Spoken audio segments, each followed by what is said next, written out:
Today, we're joined by SJSU Dean Audrey Shillington and Associate Dean Matthew Masucci, who are going to discuss the benefits of our online healthcare leadership degree program. So really excited to talk to you both about this program today, especially because it's a brand new program that we're offering. Before we get into today's topic, I was hoping that each of you could introduce yourselves to our viewers just by sharing a few of the significant moments that shaped who you are and led you into your current roles. So Dean Shillington, would you like to go first? Certainly. So my name's Audrey, and I've been the dean here at San Jose State University for 3.5 years. And one of the questions I was asked for this was sort of what brought me to this point in terms of highlights. And I think one of the things that has sort of been a significant piece of my journey was, growing up in a small town, rural America, Midwest, and kind of understanding how important education is. I'm a first generation student. No one else in my family went to college. And the opportunities that were brought to me by impactful teachers in my early years and college and everywhere along the way, people have been very generous with supporting and mentoring. And so that's part of the, desire to give back and to make sure that the opportunities that I experienced are also available for anyone else. Another big piece was after I finished college, I went to the Peace Corps and worked in West Africa for 3 years. And that led me to getting a master's and a PhD in social work and being very aware of sort of the privilege that I had taken, for granted growing up.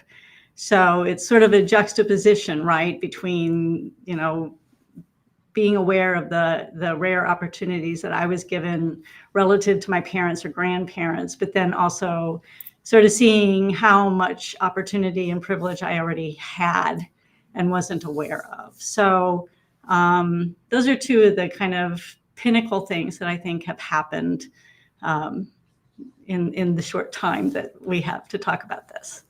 Matt?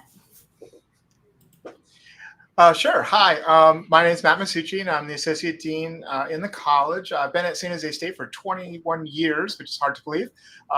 Previous to this role, I was the department chair in kinesiology, and my background is in the social sciences as they intersect with health, fitness, physical activity, play, sport, and games.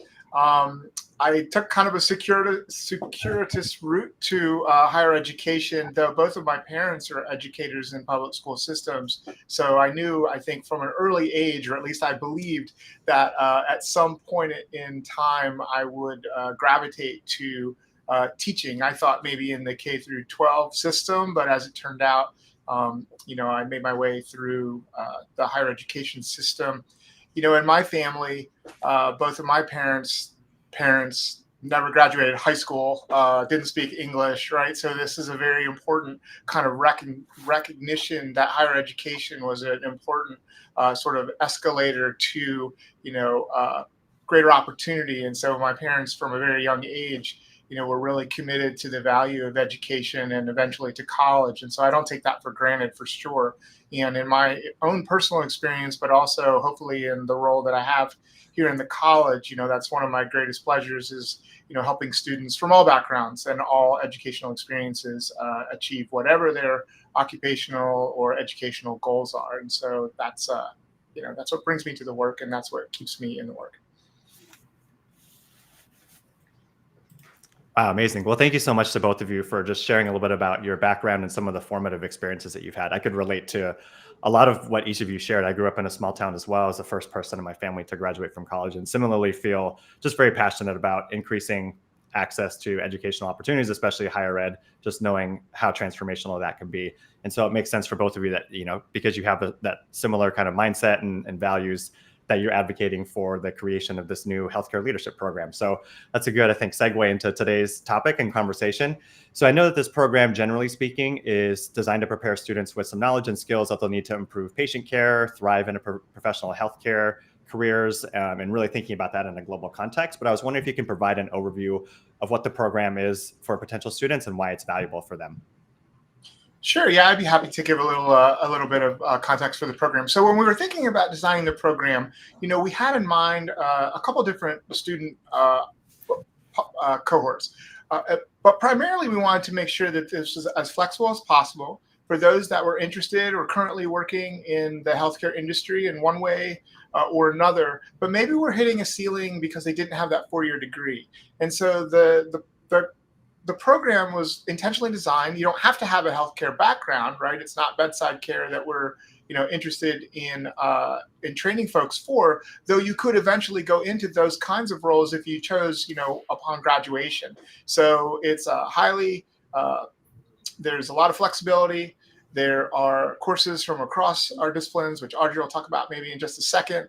And then we also wanted to make for an entry point that was low stakes, right? So if you're interested in healthcare, or if you're currently working in a healthcare or a healthcare adjacent field, we feel like this is a great opportunity to really enhance your skills and prepare you for the next step on your journey, whether that's more education or whether that's advancement in your current career or a new career that this program would train you for.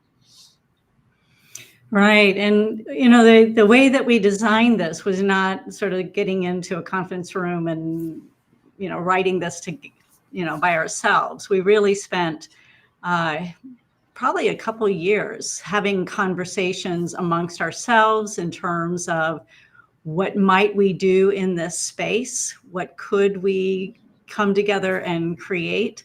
But we also, dug deeply into some market analysis data, looking at what are people in the health and mental health, behavioral health, what are those people looking for in terms of skill sets and knowledge bases for people that they want to hire?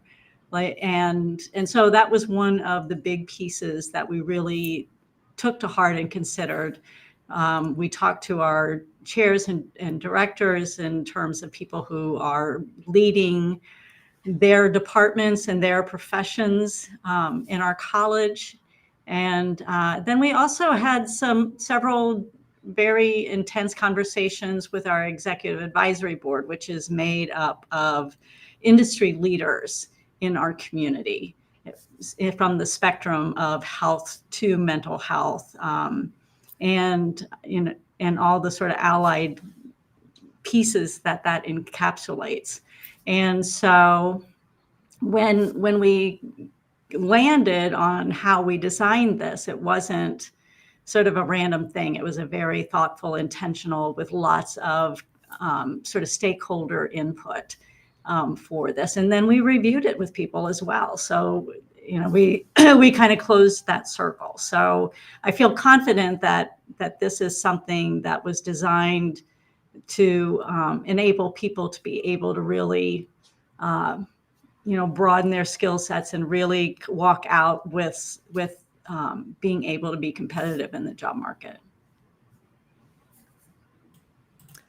Yeah, that's awesome. You each use the words flexible to describe kind of the entry point into the program, and then intentional in terms of the overall design of the program. And I think that combination, it just sounds really great and really important, thinking about for people who are either currently working in healthcare or want to move into that field, having that flexibility to come in with a previous background, a different academic background, professional background, and then really be able to add to that through the program. And then, like you said, just the intentionality that went into it, all the stakeholders that you had involved in the process, really thinking about the outcomes and the market research, and really making sure that this is going to be a valuable opportunity for students to complete their degree, but then also be able to apply it into whatever career they're planning to go into.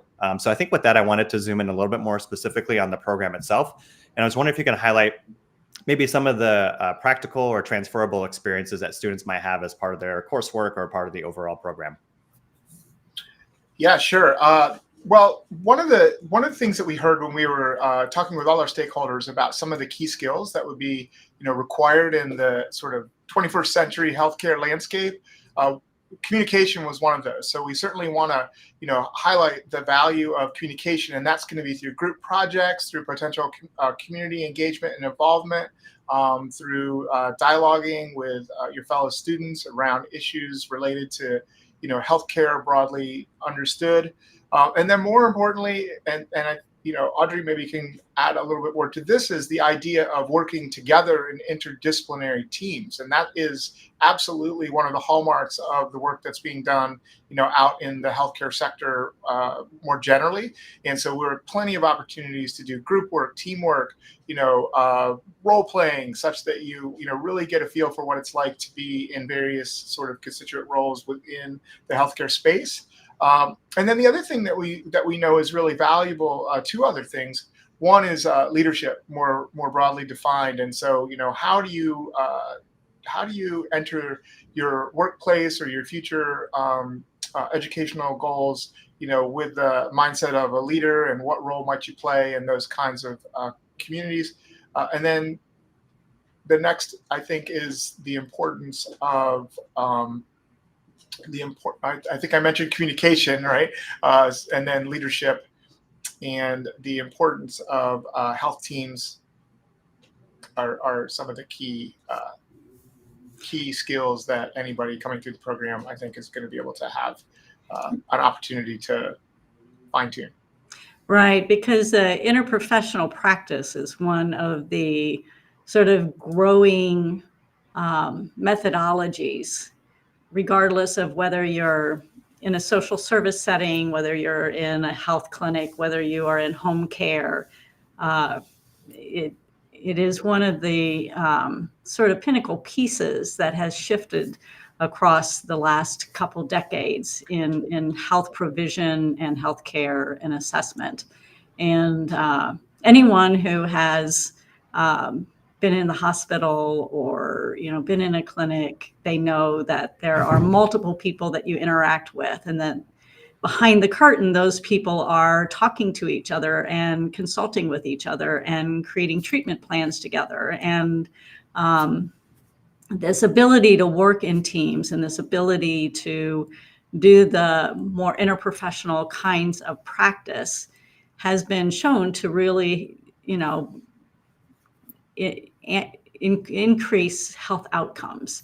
And so we really wanted to make sure that that was a piece that we included in this.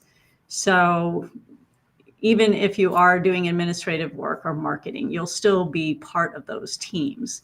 So we really thought that that part was an important aspect, in addition to the interdisciplinary perspective that we landed on. Wow, that's awesome. Again, it just sounds like there was a lot of intention in terms of the overall design and thinking about the experiences that students would have within the program and how they'd be able to transfer and apply those after they graduate. And Audrey, like you highlighted too, really thinking about that with the overall health outcomes of the patients as kind of the overarching goal of the intention around all of that. And like some of the things you all highlighted, the communication piece, the team work, the collaboration piece, the interprofessional experiences, the interdisciplinary experiences, the leadership, all those things are just really crucial, and really thinking about how people can be adaptable and flexible and have the versatility to be able to go into a number of different career paths once they complete the program. And I think that kind of leads us into our last topic for today. I was wondering, you touched upon these a little bit, but just thinking about some of the skills and outcomes that students will develop as they progress through the program. And maybe could you highlight some examples of different paths that students could take when they graduate, maybe different career paths or even graduate programs or things along those lines? Sure, I can take the last part first. And so, obviously there are many different career pathways that a student who goes through the program might be able to enter into. In addition, we've intentionally designed the program such that if they're interested, they can ladder up into graduate programs that offer certain kinds of credentials, whether those are Master of Public Health, Master of Social Work, Doctorate of Audiology, Master of Occupational Therapy, Doctorate of Occupational Therapy, Masters of Kinesiology, all of which even further increase your opportunities, both in the educational and employment space. More broadly, some of the skills and topics that you'll touch on, which I think are exciting, are courses like Introduction to Exercise Technology, Introduction to Health Policy, Introduction to Public Health, which focuses on community health.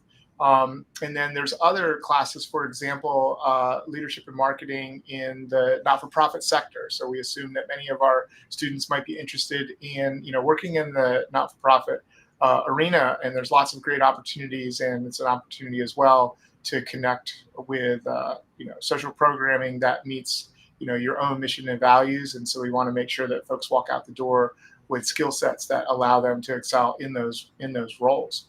More broadly, one of the things that we really pride ourselves on in putting this program together is the recognition that there are social determinants of health that impact health outcomes more broadly, and we want to make sure that folks get a sense of the degree to which some of the social inequities that exist in society also have amplifying outcomes within health populations. And so many of the classes intersect on that very point, whether it's around social justice, creating health opportunities for folks that have historically been left out of that care continuum.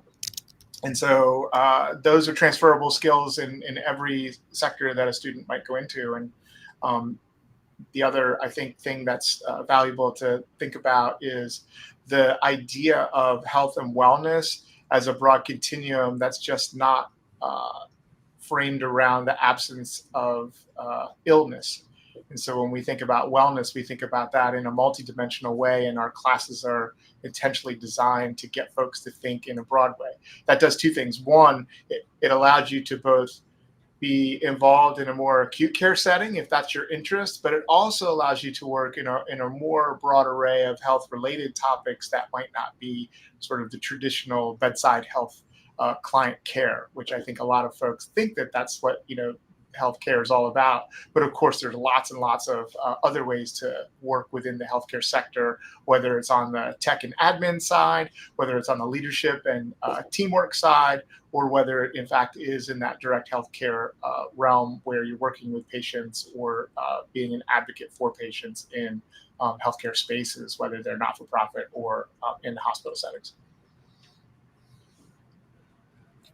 Yeah, and I think just the last thing I'd like to say is that when we were designing this, we tried again to think about the flexibility and allowing people to have the ability to learn, broad swaths of information. So, we landed on this thinking about, like Matt said, the continuum of health and well-being, and that encapsulates, the physical, the emotional, the mental health aspects. And the mental health, as everyone knows, is just this growing field where there's so many people and there's such a demand for help in that area. But then also to think about broadly what kinds of roles we can have. So, it's sort of set up to think about healthcare as practice to policy, and to think about it from working with individuals to, groups, to communities, to the broad macro environment. And so I think that the compilation of classes and electives that are part of this concentration will allow someone to really dig into areas that they didn't even think about wanting to learn about, much less finding passion along the way. So I'm very excited about this, and I'm very excited to be able to be part of this initiative and this exciting opportunity. Yeah, I agree. It sounds really exciting and just really comprehensive overall. Like you both highlighted just now, there's just so many different dimensions through which students will be able to examine healthcare, like you said, thinking about it from technology to policy, thinking about the scale from the individual level to the community level, nonprofit, in hospital. But then, like you said, you have this common kind of thread and kind of common core throughout it, thinking about the health and wellness continuum, thinking about it from the social justice standpoint. So just really exciting that this program is launching, and really excited to see where it goes, and that we have this opportunity available for students to, again, increase access to complete their degree, advance their careers, think about graduate possibilities, all those sorts of things that can now be available because of adding this program. So just want to thank you both for sharing your insights about the new healthcare leadership program with us. And thank you to our viewers for watching. You can always visit our SJSU Online website to learn more and get in contact with our enrollment counseling team. And we will catch you in the next live stream. Bye, everyone.